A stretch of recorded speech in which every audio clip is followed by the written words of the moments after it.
Welcome to Rates and Barrels. It's Friday, October 10th. Derek Van Riper, Series, Britt Giroli here with you on this episode. The Dodgers have advanced the NLCS. We'll talk about how they got there and what's next for a Phillies team that has been close several times, but will look different in a few ways, maybe several ways, in 2026.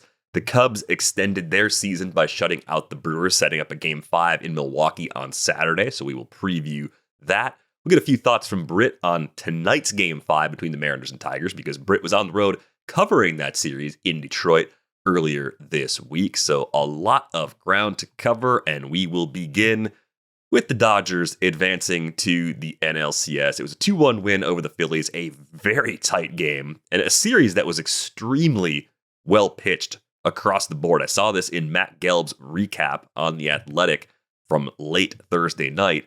The Phillies' top four starting pitchers had a 2.03 ERA in 26 and 2/3 innings working as starters and relievers in the series. The Dodgers' top four starting pitchers had a 2.28 ERA in 23 and 2/3 innings working as starters and relievers. All 8 of those pitchers combined for a 58-16 strikeout to walk ratio and just 2 homers allowed in 50 and a third innings. So runs were generally at a premium in this series. That was obviously the case in a 2-1 game.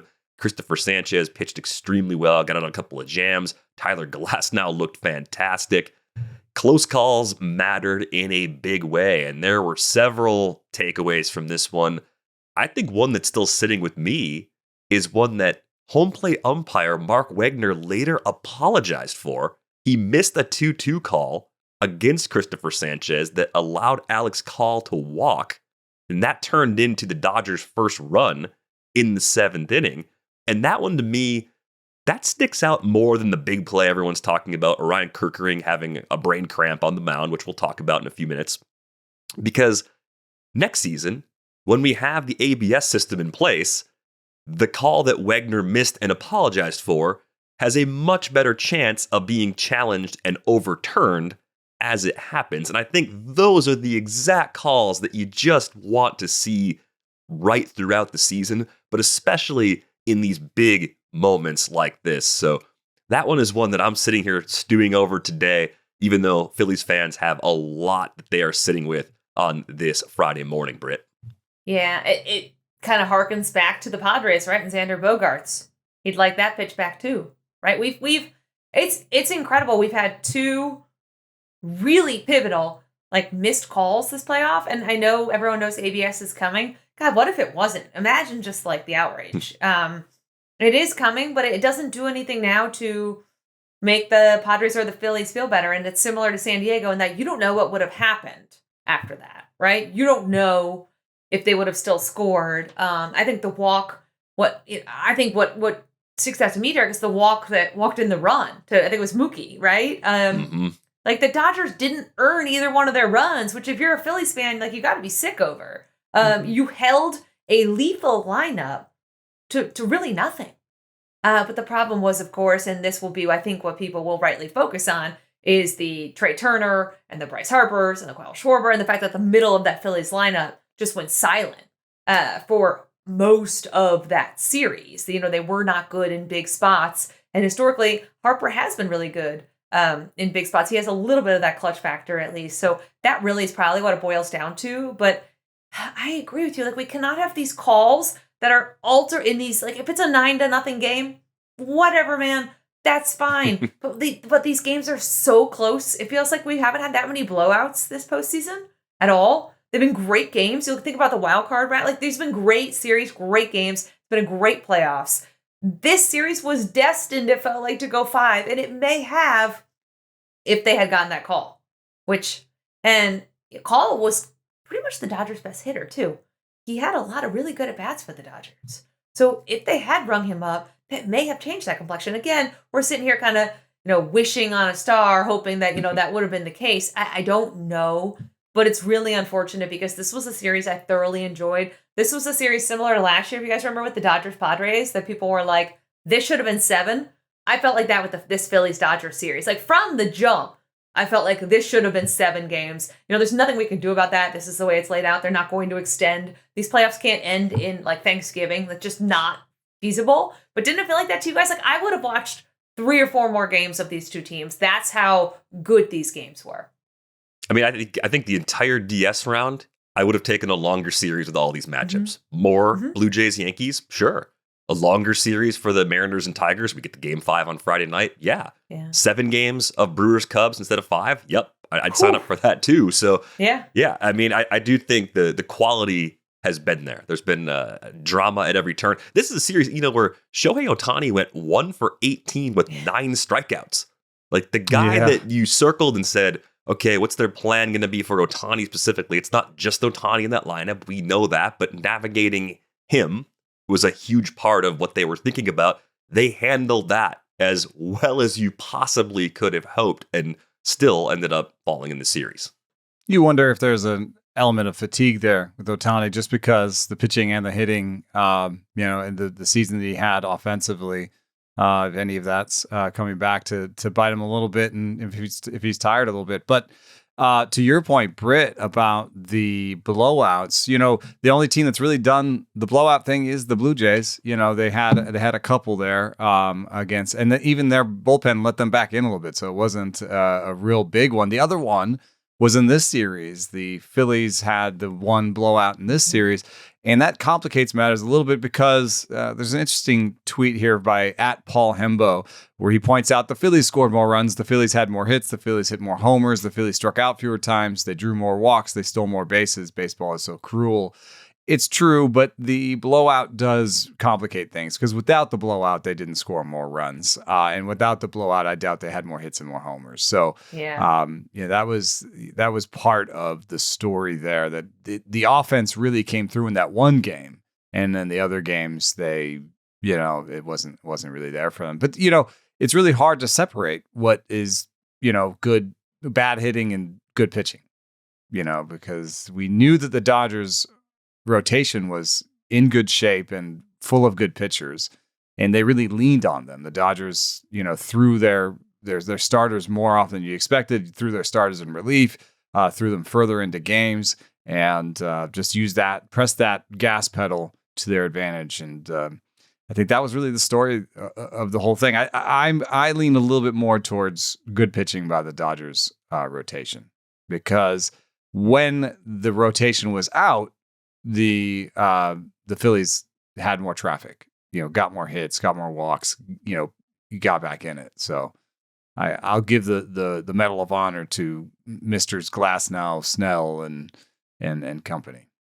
Sasaki last night, huge 9 outs. Sasaki went 3. I didn't. I mean, look, he was a starter earlier in the season, so anything was on the table, and he only needed 36 pitches. So kind of like 2 innings worth of pitches stretched out over 3 innings. But time and time again, we continue to see that list of relievers that the Dodgers want to trust is as short as it's been in a long time. We also learned that the reason we didn't see Tanner Scott in game 3 was that he had an abscess removed. So he's got some kind of health issue that could enable him to actually return later on. I feel bad. I mean, my analysis was based on the fact that I thought he was on the roster and that he was healthy. He was, but something came up that day, and then he had a procedure to take care of it. So all the best to him. Maybe we'll see him again in a future series. But the Dodgers advance. They get to celebrate, and we'll talk a lot more about the Dodgers once we know who they're going to match up with in the NLCS coming out of the weekend. But, the Orion Kerkering situation, this to me is heartbreaking. There was a sequence prior to the play everyone's thinking about. He's brought in to go against Kike Hernandez. So it's a righty-righty matchup. It favors Kerkering. Kerkering's a good right-handed reliever. Gets a close call on a sinker that goes the wrong way. Can't get through the at-bat, working down and away. You have with that sweepers. image. Yeah, like you look at this one, the little orange dot, bottom of the zone, that was called a ball. Oh. But you also remember that this strike zone is not height adjusted. So right. But it's just one of those close pitches where you're like, oof, if that call gets called a strike and everything could be a little bit different. Yeah. The thing we're all thinking about here is the broken back. Heartbreaking. The broken back grounder from Andy Pages with the bases loaded after the Kike Hernandez walk. There's a bobble. And I think because Kerkering bobbled that ball, I think there was just the immediate panic, the wave of panic of, I got to get rid of this ball as quickly as possible.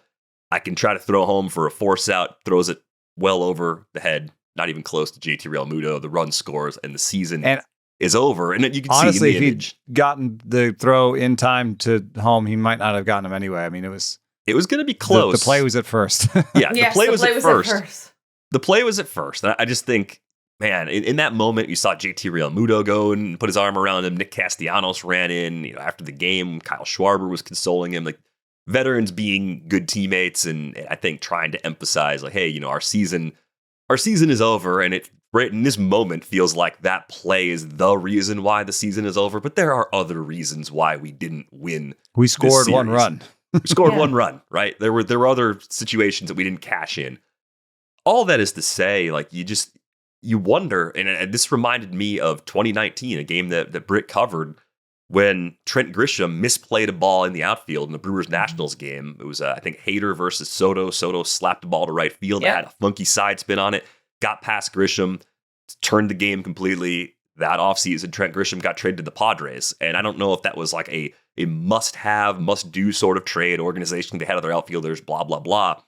But you do think about, like, getting past a moment like that is, I think, a lot harder to do when you're in the same place. You'd sort of wonder if Orion Kerkering ends up being one of the Phillies that they certainly don't have to move, that just ends up getting a fresh start somewhere else via trade this offseason. But I just felt terrible because in the biggest possible moment, there was a play he could have made, and he just kind of had that momentary lapse, and the season ended.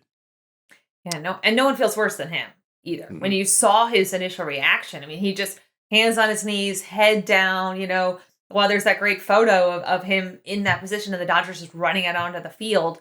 And I've heard from Phillies people that this guy couldn't be nicer as a human being. Great guy, great teammate. It was huge for them, and Phillies fans know this, but people who haven't watched them all year maybe aren't as aware. A big part of that bullpen, huge for them down the stretch. Really a guy that they could trust in the later innings. Like, and he did the job. I mean, that was a ground out to the mound. He did the job. They could have gone out of that inning, So it's just, I think, so unfortunate. And you're right, Derek. Like, do you ever get past that? I don't know, right? Do you have to see a sports psychologist? Do you have to change uniforms? Does that haunt you? I'm certain for a long time it's going to be something he replays over and over in his head. He was very accountable after the game, saying exactly what it looked like, right? He panicked, threw it home, forgot about the situation, just kind of that bobble kind of threw him off just enough. Didn't notice Realmuto pointing to first, didn't really notice anything. Was just like, oh my God, this guy's trying to score. I got to get it. I wonder too, what other changes are coming for the Phillies, because globally, guys, this is another early exit for a Phillies team that's built to win the World Series, with an owner in John Middleton who gives them the resources, who has no problem spending the money, and maybe is the most win-focused owner there is, right? Does not care quite as much about the bottom line as he does about bringing the Phillies a championship. And so I wonder how much we're going to see turnover from a president in Dave Dombrowski, who's very aggressive. This group has kind of stayed together, and Jason Stark had a great column about how unusual it is for this core to stay together, but it feels like the end of something in Philadelphia, right? It feels like, okay, this can't just be another early exit here. We got to examine why this is still happening. So it is really unfortunate. I think a lot of guys felt like that last night. It looked like Schwarber had been crying when he was talking to the media. You see the emotion with some of these guys, and it's not just a loss. I think a lot of them know in there that this is not going to be, let's run it back again. They've tried to run it back a few times. There are going to be probably some real global changes in that clubhouse and in that organization, I think. Yeah, I think it's a little tricky, though, because they've been so close. I mean, they lost in the World Series in 22 to the Astros in 6. They lost in 7 in the NLCS to the Diamondbacks in 23. Last year it was the Mets in the NLDS. This year it was the Dodgers in the NLDS. This Dodgers team, I think if you're picking right now, looks like the best team left in the playoffs. If we were all saying, who do you think wins the World Series now? I think we might across the board pick them. And it's the emotion you're describing from Schwarber and from everybody in the clubhouse. This is league-wide when you get eliminated from the playoffs. There's so much turnover in this game. Big market, small market. You always have either the veterans at the end of their deal or the young guys who are going to hit free agency for the first time. And they've got a combination of those guys, right? They've got Schwarber, who's a free agent this offseason. Ranger Suarez is a free agent. JT Realmuto's a free agent. Kepler's a free agent. You got some other guys coming off the books like Romano and David Robertson and Meza. So you're going to have some money to spend. And you got some prospects. Justin Crawford, Aiden Miller, probably going to have some kind of role. Andrew Painter, probably going to have a role. About that money. Yeah, but about that money. Like I looked it up. They don't have a lot of money to spend because they have an expensive core that is still coming back. And the arbitration is not going to be that helpful to them. Jesus Luzardo, $10 million. Alec Boehm, $10 million. Duran, $8 million. Stott, $6 million. So if you add up all the arbitration and what they already have to pay for next year, you get to $280 million already as a Lux tax number. And they were at 312 this year. So you have, if you want to stay where you are, it's $30 million to spend to replace JT Realmuto, Kyle Schwarber, Max Kepler, and Ranger Suarez. So that's going to be really difficult. I mean, there's two paths in the road here. I think, is it possible that if you ate some of the money, you could trade Turner? I was thinking, we've been talking about the Yankees and their shortstop situation. Would the Yankees gobble up Trey Turner, if they didn't have to pay the full freight the rest of the way? What would that change that much about your future in Philadelphia financially? Because you still are stuck to Bryce Harper and Aaron Nola at big numbers going forward. Otherwise, things do clear up a little bit in long term, in terms of long term money after next year. So I don't know. You could be convinced to try one more season. I liked one trade that you had to replace JT Realmuto with. What was it? Sean Murphy. I was thinking maybe you could get Sean Murphy, and maybe that's your change of scenery for Orion Kerkering. Maybe you can do something around that. I mean, there's crazy. A few players they can trade. You have Painter coming up, so maybe you'd only have to buy a cheap sort of bounce back type veteran, like a 1-year veteran in the rotation. And you basically re-roll it and roll the dice and hope it turns out differently next year in the postseason. Because it's still a postseason team, even with the losses, I think. Well, they tried to trade Bohm, didn't they, this winter? They could look to do that, too, and some of those arbitration guys to free up a little. Could be a non-tender there. I mean, $10 million, it's kind of close. It's unfortunate, too, because as Jason Stark pointed out, this is the only team in the history of the National League that has improved their record in 7 straight seasons. So they did a really good job. They built a juggernaut, huh? What's that? There's a trick to that. You start low. Yeah. The year before this started, they won 66 games in 2017. So they went from 80 to 81 to 82 to 87 to 90 to 95 to 96. So And it's really small little. They also got a little lucky that each one was like 1 win more, right? It's a little bit of a statistical foible rather than but I think just generally, they did a good job. It's one of those things where you said, "I'm sorry, you didn't get it. You didn't get what you wanted out of it," but it was dynastic. It wasn't necessarily a dynasty because they didn't get to the mountaintop, but it was a really good team for a long time. The question is, when do you stop it? When do you restart? And with the 3 guys that they have in Turner, Harper, and Nola, gobbling up $80 million a year. I don't know. I think you just keep going. I mean, the Padres are going to have a question like this soon. Yeah. You got to keep going. Well, money is really Middleton hard to trade. Yeah, Middleton talks more about money the way that you want your owner to talk about money. Yeah. It's only money, and we're going to spend more. It's fine. Yes. I think Zach Wheeler's health and his contract, which is not as long as the others, but it's a big AAV. That just getting Wheeler back at some point and getting him close to the guy that he was. I don't know if you can expect him to just be Zach Wheeler again, coming off of thoracic outlet surgery. But we've seen a couple of positive outcomes from Nola.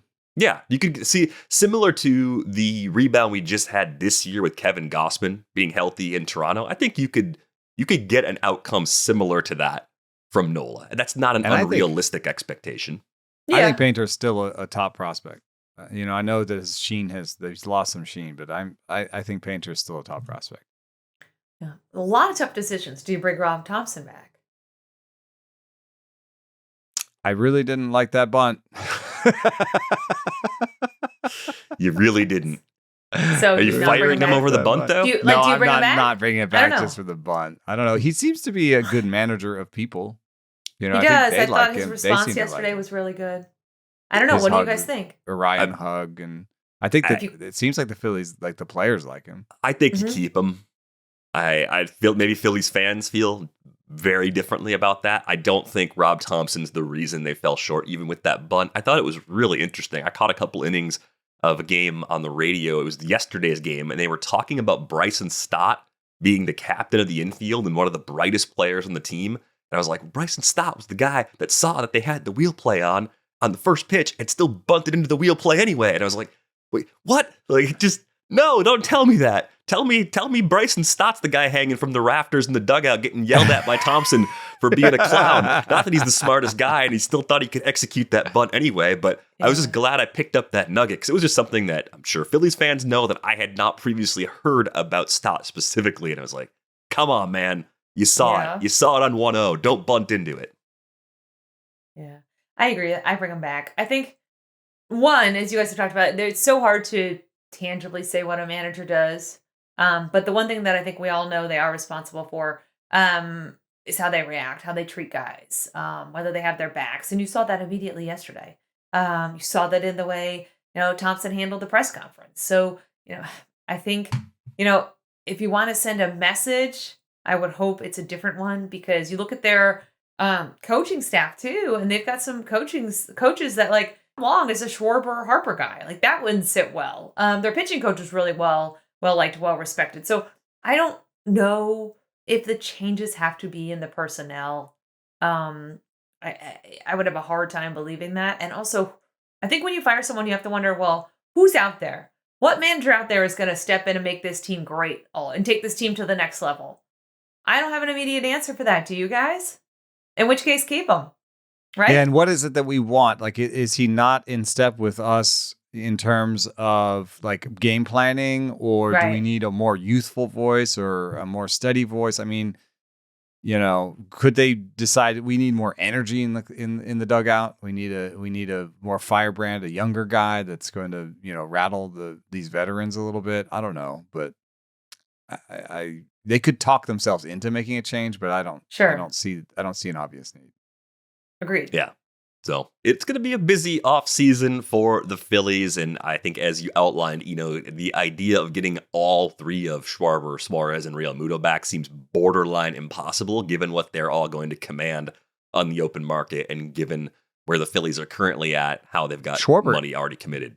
Schwarber is a fascinating free agent case because bat, if you just look at him as a bat, he has all the characteristics that you want from a good aging bat. Like he has all the bat speed still, and he has a great plate approach. So just bat wise, you'd say this could age really well. He does all the things you want, like doesn't swing at stuff outside the zone and hits everything else super hard. He just hit 117 mile an hour home run in the playoffs. So like, bat wise, you're happy, but clogging up DH is a thing that some teams are really against. So maybe he goes out in the market and he doesn't see the numbers he likes, and he actually ends up coming back to the Phillies because it's not as big a deal as some people might expect, given how good a season he had. If that's the case, then I think he might be the most likely guy to come back. Because I think Ranger might get more than people expect because people might really like the multiple pitch, with command type pitcher. There's some team that's going to push that number, I think. And then JT is an aging catcher that people don't like to. It's almost like a center fielder and a shortstop. You don't always like to keep paying an aging catcher top money. So, well, and the JT deal might be shorter. I mean, because of his age too. So I think if you had to rank him in order of likelihood of returning, I think it's Schwarber, then JT, and Suarez. Just seems like he's going to get so much somewhere else, so many years from someone else that his days as a Philly are probably over at this point. Still lots of other playoff baseball to talk about, though. Let's talk about the Cubs shutting out the Brewers, sending that series back to Milwaukee for a game 5. And thinking about this one from the perspective of it always feels worse. If the series goes back and forth and goes 5, you're just like, okay, it was 1-1, it was 2-1, it was 2-2, and now we're going 5. If it's 2-0 and it goes 5. That's more like the Tigers-Mariners, right? Yeah. This is a tight series, and it could go either way. It just it messes with your head as a fan when you have a 2-0 lead and then all of a sudden you don't, versus the back and forth, which is still like emotionally draining in a different sort of way. And it seemed like things were lining up for the Brewers to get it done in 4 because they had Freddie Peralta, who I think at the beginning of the series we acknowledge is the best starting pitcher in the series and gave the Brewers a little bit of a starting pitching edge overall. He didn't have the command in the first inning. Ian Happ set the tone, hit a first inning 3-run homer. That was a huge, huge swing. The Brewers had a couple of opportunities. Their best chance came late in Matthew Boyd's start. Boyd was much better on full rest in this one. He went 4 2/3 scoreless. 6 Ks, only threw 67 pitches. They had second and third with 1 out and Yelich up. Yelich struck out. He was looking for a breaking ball, didn't get one. Daniel Palencia comes in to get Chourio, gets him on a first pitch fastball that gets up and on the hands. Chourio pops that up. I mean, you had your 2 best hitters up with 2 in scoring position and couldn't cash in, right? And at that point, the Cubs were able to use their key relievers and just kind of keep the Brewers quiet all evening long. And I think all of this kind of now sets up for a re-rack of the Game 2 pitching plans. It was Shota Imanaga from the Cubs side. It was Ashby as the opener, but then Jacob Mizorowski for 3, and then the bullpen brigade after that to get through it in that Brewers win.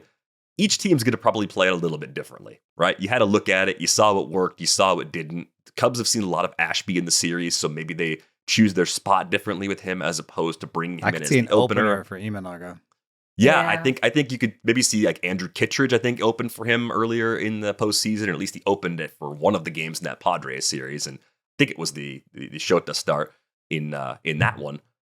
So what do you think will be different about the approach this time around? Just as the game 1 approaches were a little bit different, second time seeing everybody involved, it's just a greater number of pieces that both managers have to work with, especially with the off day today before game 5 on Saturday night. It's going to be all hands on deck. It's going to be really short leashes. And you're going to see guys who were shut down or locked down or look great all of a sudden falter, because the problem with these series now, and you started to see it the last game in Detroit with Seattle using Spire, is these guys are now getting their 3rd, 4th look at these arms in a really short span. So there are no more secrets, and these guys know what's coming. And the hitters, in my opinion, have a huge advantage when you get to a game 5 because of that. So I think you're going to see guys be aggressive. You're going to see guys guess right as to what is coming. And you're going to see a lot of really short leashes. Like, as soon as a guy gets on base, as soon as a guy gets in trouble, you're going to see Murphy and Counsell come out there. Because first up, you're fighting for your managerial life. Second, pretty much everyone's available. Starters, relievers, I don't care who you are. You've got a working, healthy arm, you're in the bullpen, right? So you're going to see, kind of like the Dodgers who didn't trust any of their relievers. If there are no relief options, you're going to see these teams, I guarantee you, they've told everybody to be available. So there is not going to be a plan that we can predict. Like I don't think. Freddie and Boyd are like the only ones who are not available. Exactly. Right. You're not going to see them. Right. And, and Boyd really did his job in a huge bounce back for them. Huge bounce back. Him and Ian Happ, obviously the story of that game. Yeah. So I think that's what you're going to see. Yeah. You're going to be like, holy hell, they're warming up who? I think it's going to be one of those games. It's going to be close because no one's going to let it get out of hand, right? There's going to be so much like not over-managing, but like, oh, this guy's on, let's go. Let's go to another matchup. I like this matchup better. And again, like I said, the relievers that were so dominant, that were filthy the round before or filthy in game 1, game 2, then they're not going to be that anymore. This is the danger in these game 5s. This is why I think the Tigers, and we'll get to it later, have such a big advantage with a guy like Skubal, is that you're going to save that bullpen a little bit because it is going to come down to who can get us outs. How can we get these outs? And a lot of these guys are on fumes also this time of year. A lot of these relievers. So it's really, in my mind, going to be about who has that one big swing. That's almost always what game 5 comes down to. Could it be something else? Sure. Could the Brewers go and put a 9 spot in the first inning? Yeah, sure. Maybe. I just don't see based on where these two teams are at, based on how they've played as of late, I think we're going to see like a real solid nail biter out of both of these fives. That's just what I think. I think you're right. I was just perusing really quickly. Trevor Megill and Abner Uribe have only combined to pitch 2 innings. Maybe it's 3 in this series. So they're relatively, I think you're right generally that they've seen a lot of each other, but those guys, maybe they haven't actually seen as much of them because of how the games have gone down. The other thing is, because of what you're saying, I think I start the game with Mizorowski because I think that's the only guy that I could see letting him walk a guy or two and see if he can just strike out the next 3. I could see, and that's the guy that I could see maybe getting 4 innings from of like shutout ball. And that would make everything so much better if I could just get 4 innings for one guy, because I know everybody else is going to be 2 outs, 3 outs, 4 outs. If I could just get one guy to do 4 innings, that could change everything. And I feel that way a little bit more about Mizorowski than anybody else that might pitch in this game. Like even Shota, I feel like I might get, 2 innings out of, but Miz, if you like, just start the game with him, give him a nice, clean, you're a starter, you're our guy, we're going as long as we can with you. Yeah. And I think that's what we'll see. 3 or 4 from him. I think you could see an opener on Shota, and I think we'll get to the 4th inning in a small run environment, 1-1, sort of game. But then I think there'll be some scoring late, because I agree with Britt about they've seen all the relievers, they've seen these guys, and I think there's going to be some late scoring to finish this one off. Yeah, the way they've used these relievers so far, 3 out of 4 games for Ashby, 4 1/3 innings, because he came back as the opener and then pitched some of the second inning of that game. That's why I don't open with him. I use him as a situational lefty in this game. I only want him against a certain person. If they're going to open with a lefty, then I probably would use Koenig instead of Ashby this time, if I had to guess, because Koenig's the other lefty that you'd expect to pitch at some point anyway, and if you trust him against Bush and Tucker, then you do that. And if they don't if they want to throw Turner out there for that plate appearance and just use Turner right away and then throw Bush in, like you've burned someone off their bench, so I guess that ends up being kind of valuable. The Brewers have used a few guys for 3. I mean, Nick Mears, but it's only been for 1 2/3, so we haven't seen a ton of Mears.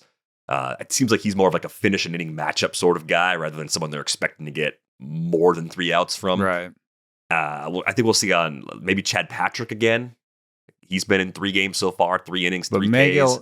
I think if you're winning like Megill and Uribe, you could probably get 2 innings, 2.5 innings, 3 innings out of maybe. Uribe is the guy that they probably would push the most. McGill, because of that flexor strain, maybe they'll be a little more careful with him. Maybe they start the 8th with McGill, and if he puts traffic on, then Uribe comes on for 4 outs or whatever. Right. And then we've seen the Cubs do this with Brad Keller. Keller has made 2 appearances in the series now, I believe. And I don't know. Keller looks filthy at times, but the command has been a little wobbly. So I wonder if it's never been a good trade for him. Yeah. He's upped the velo more than anybody else in baseball, Brad Keller. And it's a really great story because from what I hear, he doubted that he could throw this hard. He was working with people that were like, no, you can throw this hard. And he doubted he could throw this hard. And then he worked his ass off. And now he's a high velo, late inning closer type. And that's really great. But underneath it all is still like the one thing that he's never done well is command the ball. So that's, and as a reliever, like you can get away with it, but sometimes it rears its head. But the expectations of a lot of quick hooks make sense. And I do think the other aspect of choosing Mizorowski maybe as the actual starter is you leave your lineup more runway if it goes wrong. Like if it goes just horribly wrong, the command's not there. The Cubs put up another big inning early. The series has been bonkers in the first inning. The Cubs have scored in all 4 games so far in the first inning. And the teams have combined for 21 first inning runs. On the aggregate, it's 11-10 Cubs in the first inning. That's wild that these teams have been so Is that an so productive for an opener? early. But they've done openers? No, they haven't done openers. The Milwaukee hasn't done openers. They did Ashby in game 2. They did Ashby once. Okay. Yeah.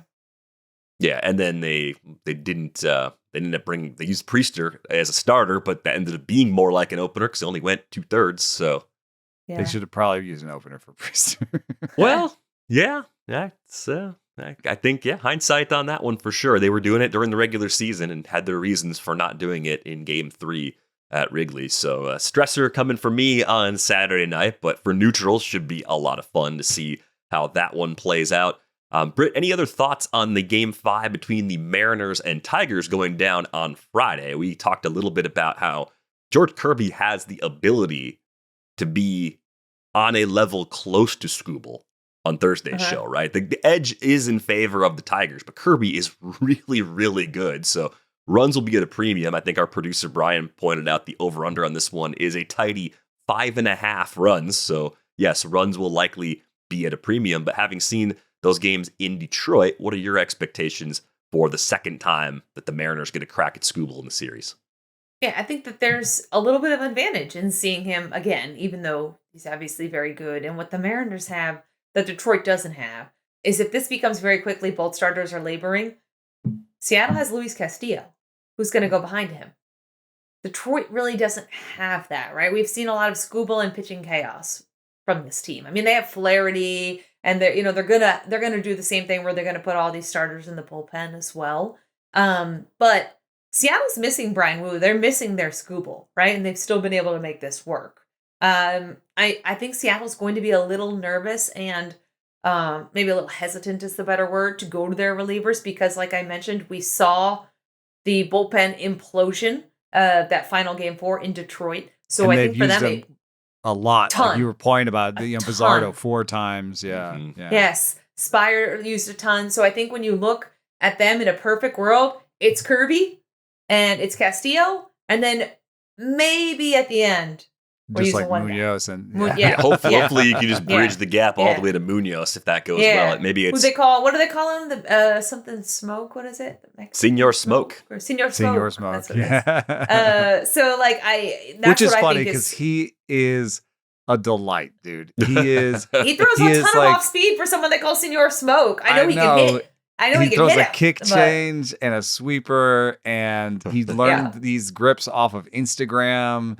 And he's just like this bouncy young, like he's so like he's like one of the first people at the park, and he's like 3 coffees in before anybody's there, and like I mean he's just a really energetic, young, interesting guy. And Senor Smoke you're calling him an older guy, and it's all about his fastball. I don't know, it's not the best nickname for me, but he does throw hard, and he I guess it works.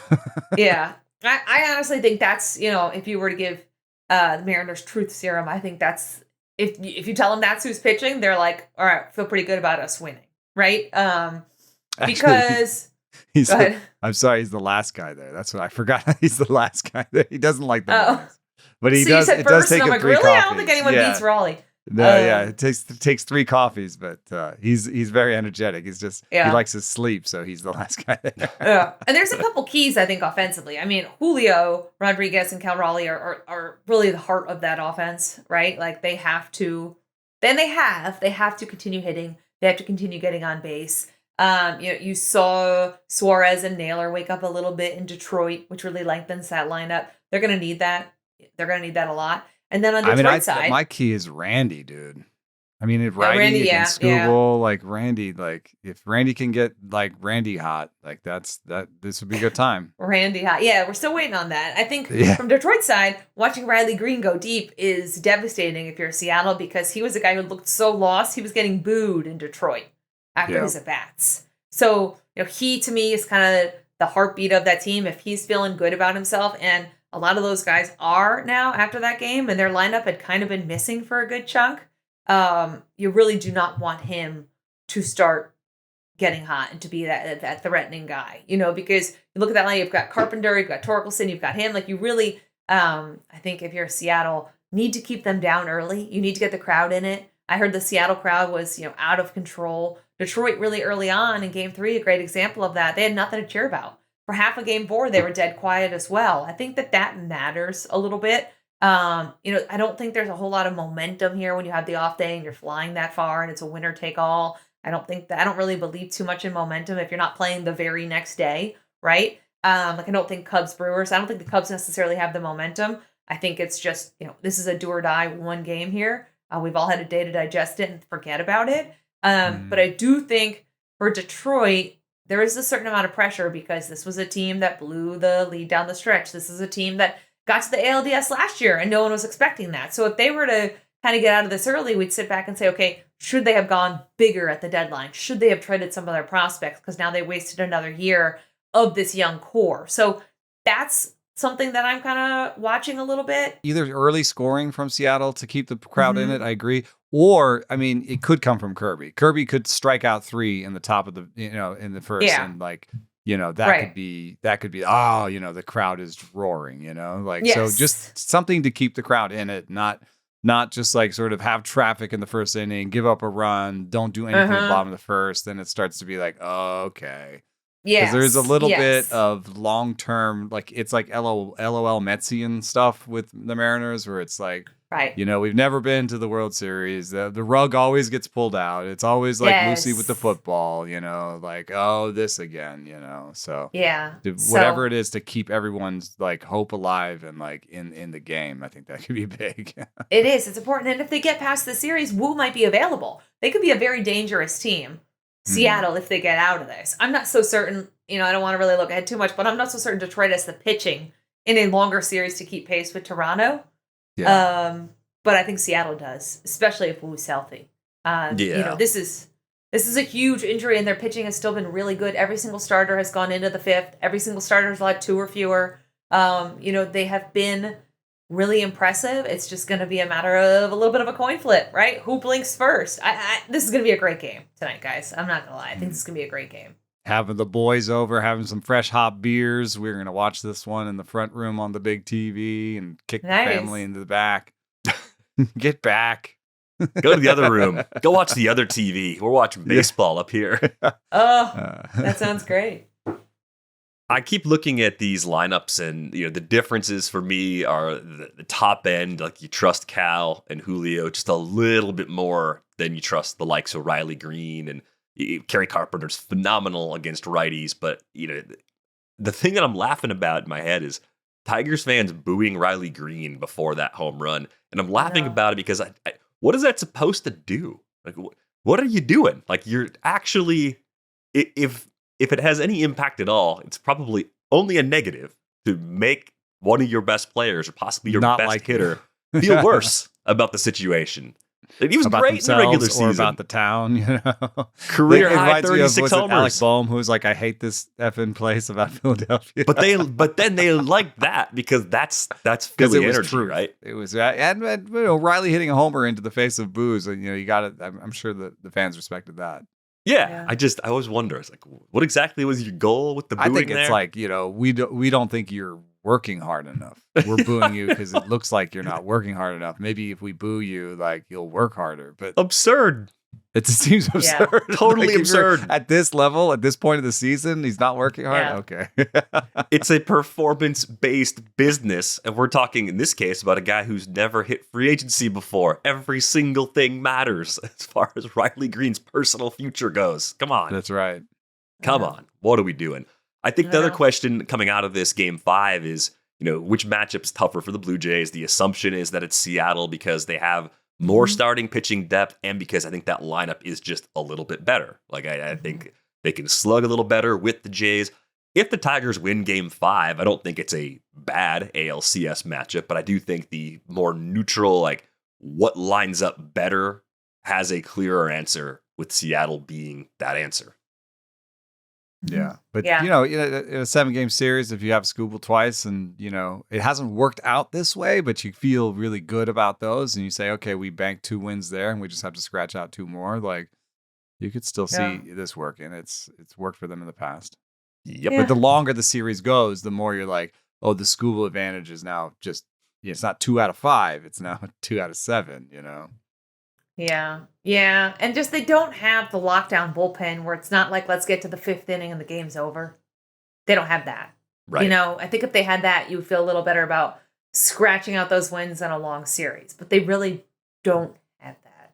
And they're just not. They're not led by the type of front office that will, I think, develop a super bullpen. Like they've done really well, and I know I'm not trying to denigrate their bullpen, but like, if you are the Yankees and like if you are these other teams that like try to build really big bullpens year in year out, you trade for relievers. Yeah. You spend on relievers in free agency. And that's just not really Scott Harris. It's not his deal. No. He wants to find relievers. He wants to claim them. Finnegan, but like he traded for Finnegan, not Mason Miller. I'm not saying he should have traded for Mason Miller, but like that's just not who Scott Harris is. He's not going to do the Mason Miller deal. He's going to get the Finnegan and get the little guy here. And look, Will Vest has been great for us. That's the kind of thing that he would point out. Is like, why would I need to do that? Will Vest has been great for us. Well, it'd be really great if you had Mason Miller right now.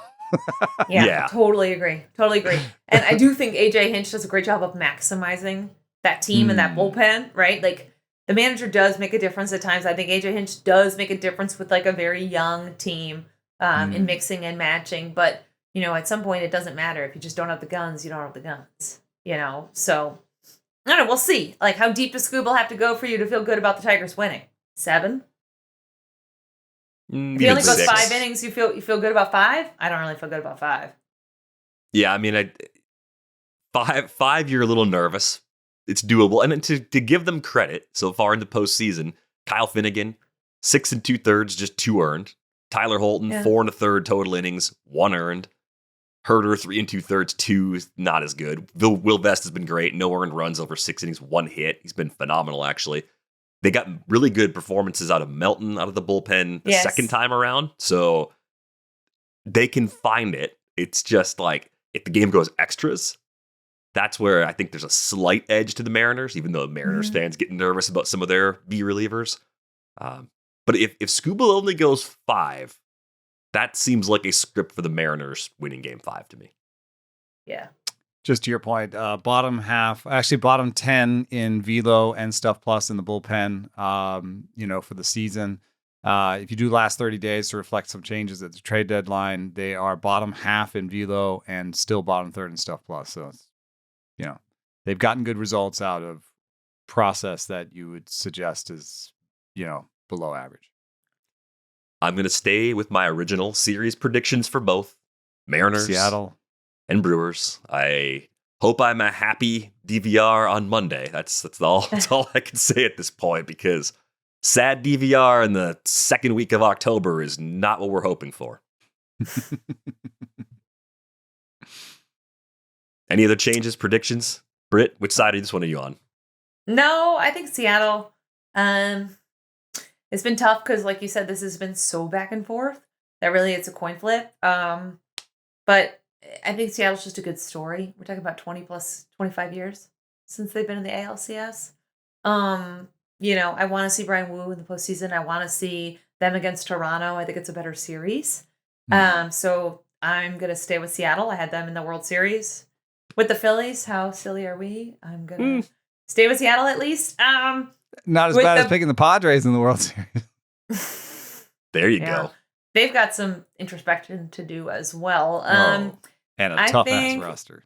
Yeah, I think I'm going to go with the Brewers as well. I don't think they're going to lose 3 straight games here. It's tough to lose 3 straight games. The Cubs are good, but their offense isn't that good. If you score a couple of runs, you can do it. Their offense from the second half of the season on has not been good. You look at their offensive output. Last night was like a huge anomaly. I think it was like the first time since 2017 they've scored that many runs in a playoff game. So as long as the Brewers pitch and get a little bit of hitting, I think they'll be fine. Get something from Bryce Terang. Terang has been that cleanup spot. He's been quiet. I'm surprised by this. Oh my gosh, you're right. I did not notice that. I'm not check your work. Like I just like I'm surprised. I hadn't heard that before. That the Cubs offense didn't finich that well. Like in my head, I've been like some analysis to this podcast. No, I didn't mean to be like that, dude. I like when you said that, I was like, really? And 15th best offense in the second half. Just barely above average. And look at look at all the averages for those guys in the second half. It's not been good. Another guy we didn't talk about with Detroit, Javi Baez. he's looked unreal in the playoffs. And this is a guy. Well, I think there's something about this. He's swinging half of the pitches outside the zone. It doesn't matter. It's like he's the guy over there just doing something totally different than the rest of the team. The rest of the team is like, I gotta take good pitches. I gotta battle for that. And he's just like, I'm swinging. Here we go. Playoff hobby. Yeah. He's scary. He was their number 9 hitter in Detroit, and it's like, dude, he's one of the scarier guys in that lineup. Because you're right, he's hacking. He doesn't care the count. He doesn't care the pitch. He's just hacking, and he's swinging for a home run like every swing. These are not delicate swings. No. And I guess I didn't know this, but of course it's true. He's a low ball hitter. And the reason that he looks so bad is that he swings at everything low because he's a low ball hitter for power. And that's where people throw sliders. So when he looks so bad, he's thinking it's a sinker or a fastball low and he's getting a slider. But, if you're just 50-50 and you're just like swinging all the time, then some of those times it will be a fastball, and then you get a homer, So he hit a homer on a hanging slider against Bizzardo. So I think he's a good wild card. And then I'm just not changing either. I'm going to stick with my picks. So that's Seattle and Cubs. And I just think that the Cubs, power bats. Yes, I hadn't noticed that thing about them sliding in the second half, but the power's peeking through for me now. Like they're hitting for power again, and I know. I think that's where I'm going to pick. There you have it. So sorry, DVR. A little bit I've of a angered divided. both of my co-hosts in like one comment. It's a great way to go. On that note, co-host of the year. On that note, I think we're going to say it's time to go. You can join our Discord. We're going to say bye, Eno. You can say hello to Eno on the Discord. The link is in the show description. Eno's going to have some IPAs with the boys tonight, though, so he might not be as active in the Discord tonight as he is other days. That was Garrett Cole, right, with the voice crack. Going to have some IPAs with the boys. Yes. That's what Eno's doing this weekend. That's going to do it for this episode of Rates and Barrels. We're back with you on Monday. Thanks for listening.